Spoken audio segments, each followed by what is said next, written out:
Bismillahirrahmanirrahim. Assalamualaikum warahmatullahi wabarakatuh. Gimana kabarnya saudara-saudaraku yang dimuliakan oleh Allah? Saya melanjutkan pada pembahasan ginjal yang sebelumnya ini saya sampaikan, namun bersifat screen record ya, tanpa wajah.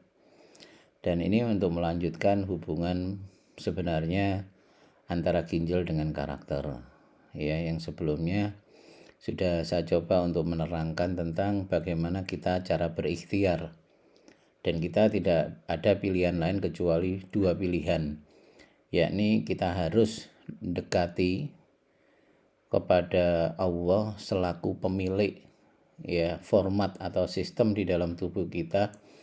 Lalu yang kedua adalah dengan dokter atau medis selaku orang yang diberi amanah Allah memahami cara kerja sebuah sistem di dalam tubuh kita. Jadi oleh karena itu, mari kita lanjutkan lagi. Di sini saya memberikan dua contoh gambar ya, gambar dari kondisi yang ada. Jadi di sini adalah gambar yang berhubungan dengan kondisi daripada istilah saya itu apa ya, jadi kondisi daripada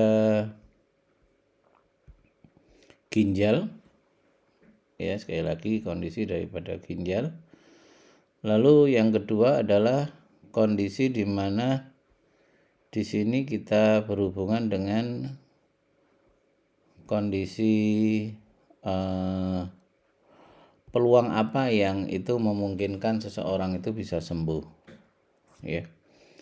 Ya, ini gambaran ya, ini ginjal secara umum ya, ruwetnya itu seperti ini ya. Jadi ini padahal satu helai aja ya, dan kita tidak ada cara, jujur kalau kita sadar tidak ada cara untuk menjadikan ini itu bisa respon terhadap obat-obatan program dokter, kecuali kita mohon sama Allah. Tidak akan ya, sekali lagi tidak akan ya, kita harus yakini itu, karena berat saudara-saudaraku bahwa kita mau mengobati diri kita ya, kita yang hidup ini itu tanpa dekat sama Allah itu nggak mungkin ya, nggak mungkin, sekali lagi nggak mungkin ya, karena ini terikat banget ya sama aturan Allah, terikat banget.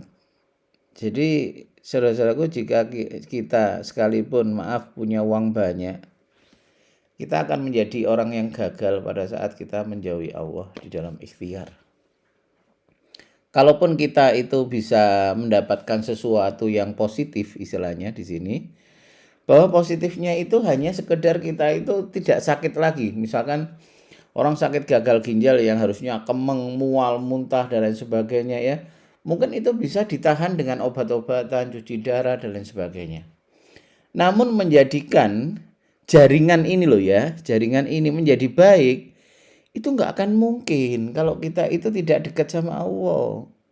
Karena yang menggerakkan organ ini adalah atas izin Allah. Jadi kalau kita mau mentang-mentang istilahnya bahasa saya, tanpa melibatkan Allah, gagal ya.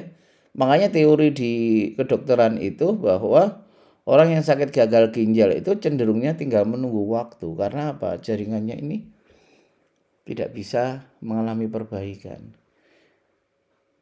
Kalau kita hanya mengandalkan medis. Tapi kalau mengandalkan kedekatan diri kita, apalagi konsentrasi kita pada hal-hal yang itu menjadikan kita itu bisa sadar, maka itu menjadikan percepatan daripada apa yang dilakukan seorang dokter. Satu contoh gini, maksud saya percepatan itu. Contoh ya, bahwa misalkan gini ya, di sini saya menjumpai misalkan di sini sakit gagal ginjal ya, gagal ginjal, di mana dalam satu keluarga itu Hanya satu aja. Hanya satu aja yang sakit. Coba, kalau ini misalkan didekati dari faktor makanan, umumnya hampir sama. Pola istirahat juga hampir sama. Yang berpeluang tidak sama apa? Yang berpeluang tidak sama. Cara mensikapi hidup.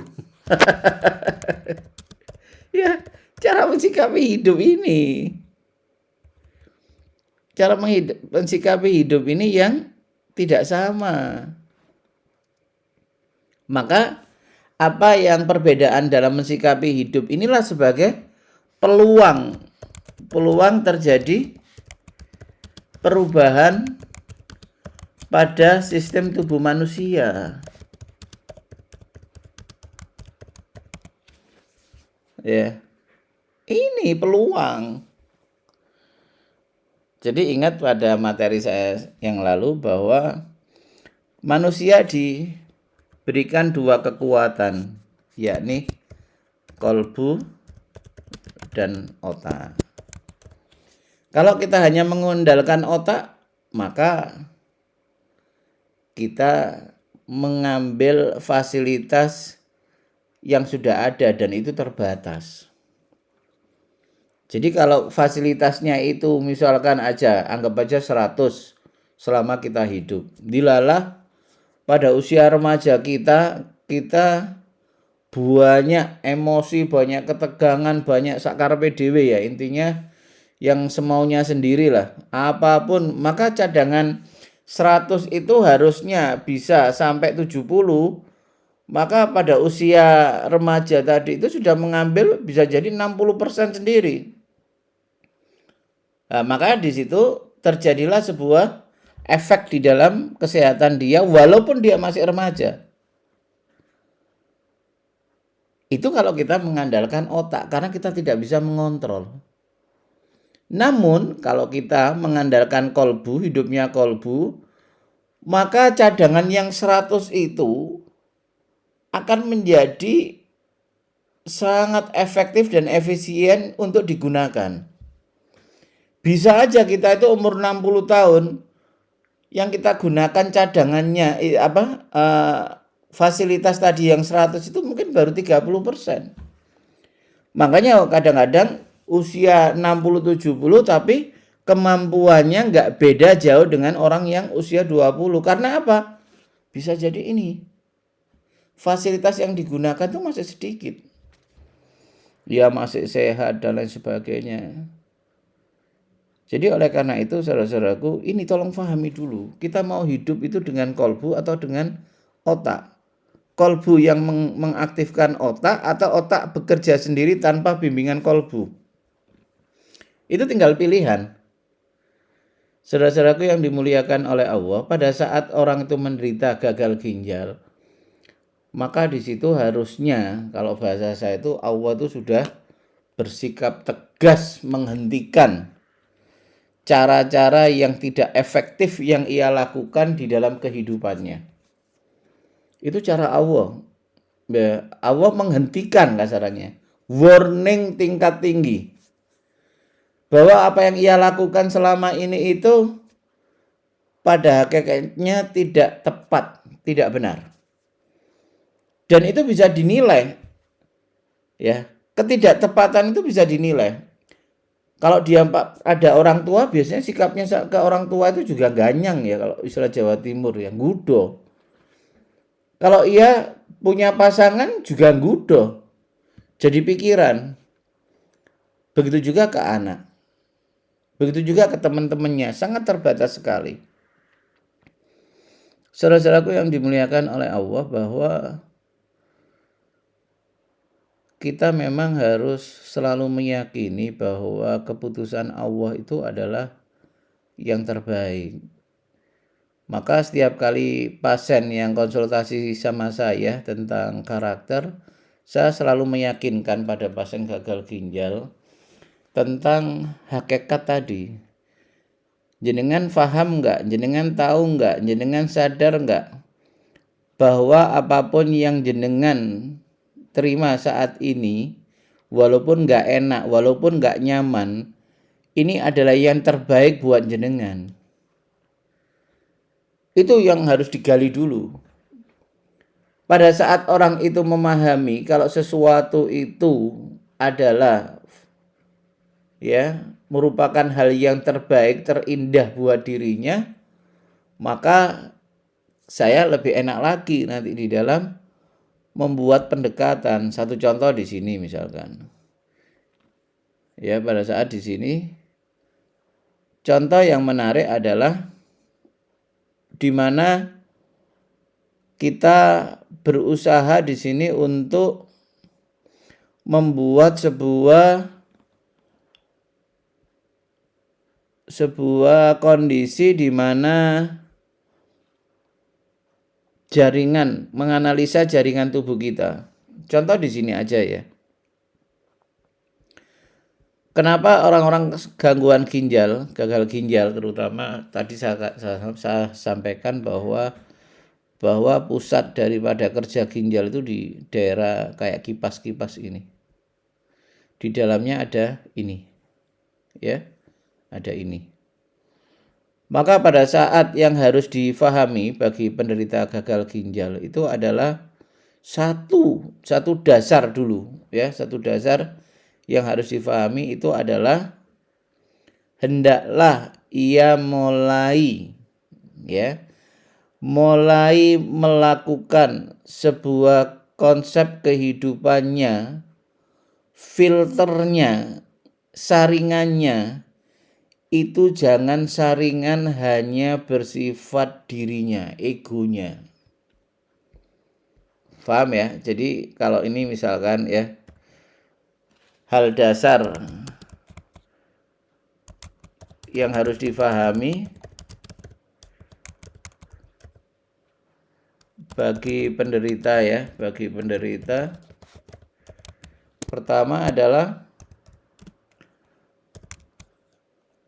fahami, atau bahasa kalau berani ya, syukuri ketetapan Allah dan yakini kalau itu yang terbaik. Nah, mantap kan ya. Lalu yang kedua, buatlah filter dalam menjalankan kehidupan.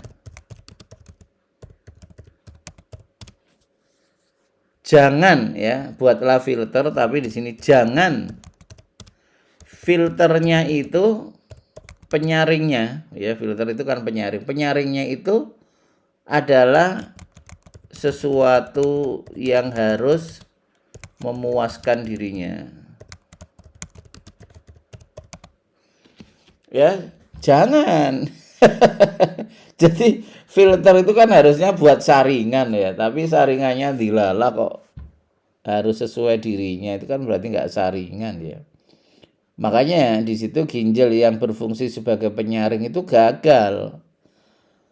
Penyaringan itu harusnya kita komprehensif ya, selalu harus ada dasarnya. Ya, dasarnya itu apa? Mau agama, mau sosial, mau bersifat knowledge ya, keilmuan. Ya, jadi yang jelas jangan dasar dirinya, karena kalau dasar dirinya maka yang muncul itu ciri khas ya, ciri khas orang yang filternya itu hanya dirinya itu adalah apa? Orang itu emosional. Nggak cocok, ngamuk, nggak sesuai, ngamuk. Ya, semuanya di situ. Semuanya itu karena apa? Kalau sudah kembali ke dirinya itu gawat lah. Nah, marah itu sendiri sudah mempunyai efek kepada jantung dan ginjal. Makanya tidak ada, saya selalu cerita sama pasien saya, tidak ada ceritanya orang sabar itu hipertensi. Tidak ada ceritanya. Ya, tidak ada. Orang hipertensi itu mesti emosional, tinggal ditokno apa enggak, ya dikeluarkan apa enggak. Jadi kembali lagi saudara-saudaraku bahwa ini harus difahami dulu. Dan insya Allah saya siap untuk membantu siapa saja yang memang ingin keluar dari gagal ginjal. Tapi itu tadi, dua hal ini harus difahami. Ya, nanti saya lanjutkan lagi ya. Terima kasih. Wassalamualaikum warahmatullahi wabarakatuh.